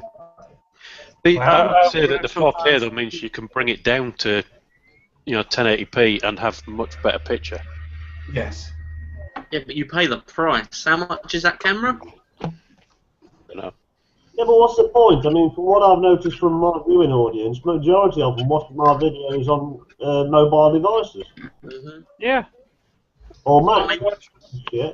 I mean, no offense to Devon, but unless you're a big YouTube star, which obviously none of us really are, and that's not offending anyone, because, shut up, Lewis, no one cares. No one's that big of a star that someone's going to go, I'm going to watch you on my TV, my big TV, my fucking smart TV in the living room. I love you, like MotoGP. No. It's not like you're a TV show or anything, like Mr. and Mrs. B. I watch most of my videos on 360 because it really what you're listening for is what the vlogger's saying. Mm-hmm. If you're doing side stuff and doing a ride out or something, then yeah, I watch it on the higher resolutions. But just normal stuff, like if I'm watching this back tomorrow or something, or next week or whatever, I'll be watching it on 360. I don't need the quality to hear what people are saying. No. It depends on the quality. It depends on the quality of your downloading speed on your internet as well. Because quite often, if my speed deciding that it's a bit slow, then it reduces the quality of the video anyway, doesn't it? But each to their own, isn't it? I mean, it's no biggie to me. Oh no. Well, it's just why. Yeah, so it seems a lot of money for why, but fair play to him. If he wants to sort of spend his money on that kind of device, then oh yeah, it's all personal preference. Send some my direction because I could do with a bit of extra cash and all at the moment. Oh, he's going to give away his drifts. So yeah. Yeah, if he doesn't want his drifts, I'll have them. I'll have it. Because I mean, someone started off in motovloggers worldwide on Facebook, and it was just something like, "Oh, I've got the new GoPro, blah blah, it's awesome," and everyone was like, why did you buy that? You could have bought this. And they were pointing out the SJs, and the SJs bring out a 5000 now, a bigger screen, much better, Bluetooth, everything like that. Same as a GoPro, just, I don't know, 60 quid. Comes with everything. All the mountings that they don't give you with a GoPro. All the extra stuff. You buy a battery for 4 quid. And why would you want a, what, £300-400 camera that can shoot ridiculous? Oh, there you go, 250. That's still quite high for a camera. I've actually thought, to be honest, Chaz, since I bought the Drift Goes, why did I get the Drift Goes? I'm not really using to its fully, to its max. I've spent what 300 quid on a camera, and I'm looking back now thinking why, when I could have got. You thought why? Yeah. You thought why? Mine don't bloody work. Yeah, but you won't send it to me. Yeah. No. You thought why? I got the bloody S. Yeah. The first one won't charge the batteries. The second one won't go for more than 10 minutes without misting up. Isn't there a stealthy one out now that's not got a colour screen or anything? Yeah. It's not got a screen. It's not got a microphone or anything, has it? No, internal battery as well. So you can't Just as basically compete with a camera from 10 years ago, aren't they? Yeah, it's got like a bloody old Nokia screen on it for the looks of it. They said it's small, what us people wanted, but I don't think any of us wanted one like that. I remember emailing Drift and saying, "Can you make us a really shoddy camera? I want to make sure nobody can hear what I'm saying." The one that's The just battery runs out in half an hour. the one that's just come out was actually designed for the snowboarding community. From what they say, they're not talking. All you can hear is a whoosh as they're going downhill. Yeah. And they've got the new affordable ones, haven't they? That everyone's going, oh, they're in Argos, blah, blah, blah, 100 quid, GoPro, and it's like, still. I paid 127 for that. Yeah. And it's the 1080 HD, and from what I've heard, it's one of the best drift I've ever done. And I think if I could get another one at that price, then I'd get one because. Well, it's like me and my Contour. I wouldn't choose anything else now. Yeah, it does what I wanted. Any compromisation, so to speak, I mean, my camera's the simplest camera out there, I think. Just slide it, boom, it's on, but I still don't upload videos because I'm useless. But yeah, what happened to that, Chaz? No, don't start. No. You said the other week that you would put one out the next day, you little shit. Do you know how much it's been raining around here? He has got a week. He's got a week to put a video out before I come down and tab-hole him. What? What? Told you last week. You've got a fortnight to get a video up, or I'm coming down to tab-hole you. Oh God, Toss has started as well. I made the mistake. I updated the just firmware the other day, and I was messing around with the settings. Oh no! And I'd left it on low light setting in the daylight. Look at how you want to play it back. It's really bright. So I'm looking into sunlight. You're like, no, it's snowing. Thinking, fuck. Away from the light. Idiot. It goes into moth mode. Yeah. Oh dear. No, I mean it's all right if you can afford these things, I suppose. But if you've not got the money to chuck away, which I haven't, then I tend to use whatever is available, and I am seriously thinking about that SJ5000. Oh yeah, I mean the 4000's done me well for what I've used it for, and Andy's used it as well. And the quality, you don't need any more. You don't need bloody 4K. I mean 4K, yeah, if you want to make some sort of cinematic, amazing video quality and be like the next Steven Spielberg. But 1080, even 720 is good enough. As people said, you only watch it on a mobile device most of the times. What is everyone taking a picture of? Or is it you? Yeah, it's Pose. Skeggy and Skeggy, they need to get a room. Oh. Oh, bless them. They make a lovely couple. I got a picture of Mrs. B wearing something. Sneakily. Is it my factory new sweater? Yes, it's the hoodie, darling. my dear, very fetching. Plug. Plug. Yeah, motorbikecommunity.com. Hey, we're not having any advertising on this. I'm not reading it, darling. I don't go on that website, it's rubbish. Oh, no. Only kidding. Oh, God. Right. Oh, no, fucking hell. Top 23's joined. Who's left? Picture of Mrs. B wearing He's left, and we've gone on to our own. and Tasha's got the video playing in the background. Oh, as you can. Hang on, let me zoom out. Fucking hell. That's right, Tosh, close it down. Thank you, Vicky. You're very welcome, my darling. Excuse me, I had something to do with that as well, No, Tosh. you didn't. Shut up and cook the sausages. Don't tell me how to cook sausages. Tosh, you got the video playing in the back. As his missus sitting watching the telly. 5 minutes and counting. It's like watching the two old men from the Muppets, isn't it? Mr. B, do you want to go through some of the questions, please, darling? Yes, I'm just trying to sort the camera out. Just bear me one. Right, well, let me select a question. You can talk about it while I talk about the technical issues now that we've gone to one camera, especially for Tosh. Oh, you just went. Who just That was disappeared? Hi, Tosh. You guys. That was very brief. We got a nice view at Lewis's lotion cabinet. Right, so Dev Mellon says £250, not bad really. It's kind of still a lot of money really. Yeah, but since the ghost, I mean, the ghost was 300, so. And for 4K camera, you want to be ahead of the curve with it. Oh yeah. So Devon Mellon follows up with Charles seems to know a lot about cameras, even though he doesn't know how to use them. Hey! Oh, it won't work now. I can't do a bit off dish. I can't load it up.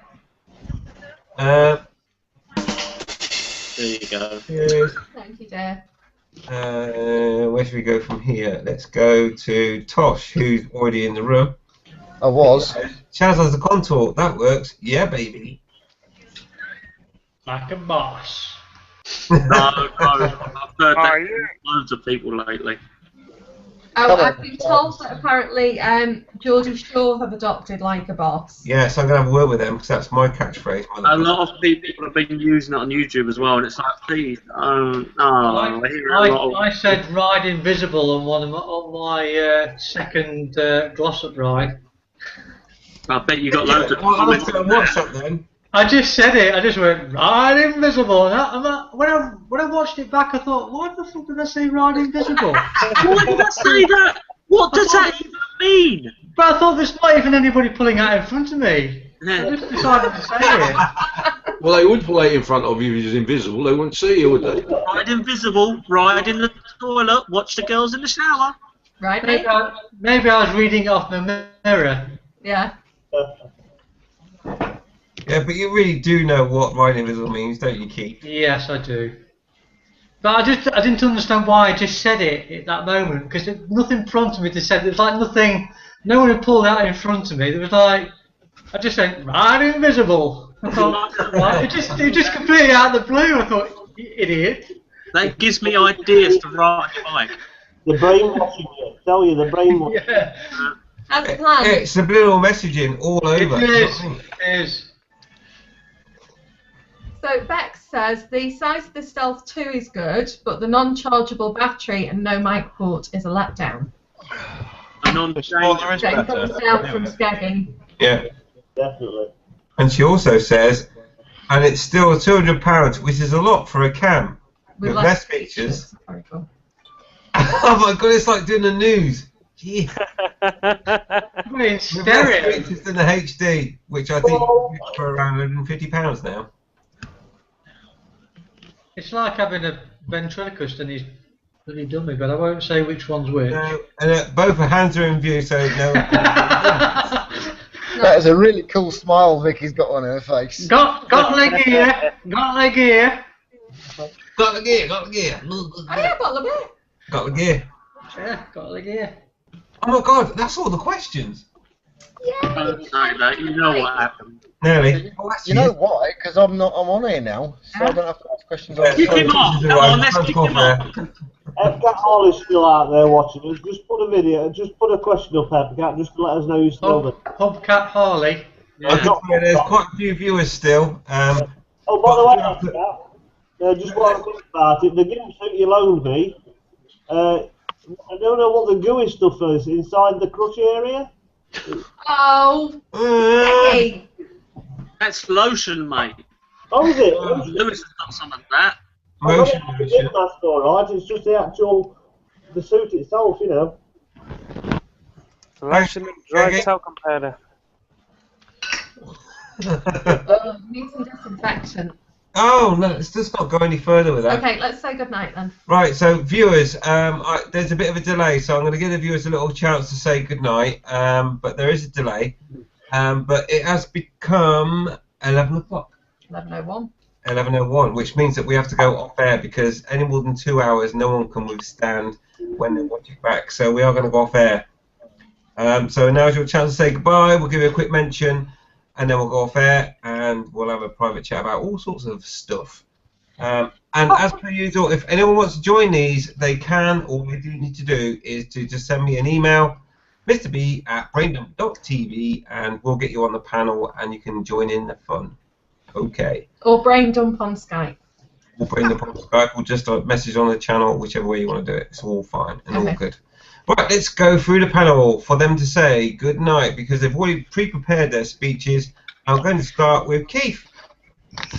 Good night, boys and girls. Excellent. Well prepared, Keith. Chaz. Good night. Love you. Bex, call me. No, Bex. Good night. Okay, thanks, Chaz. Richard. Good night.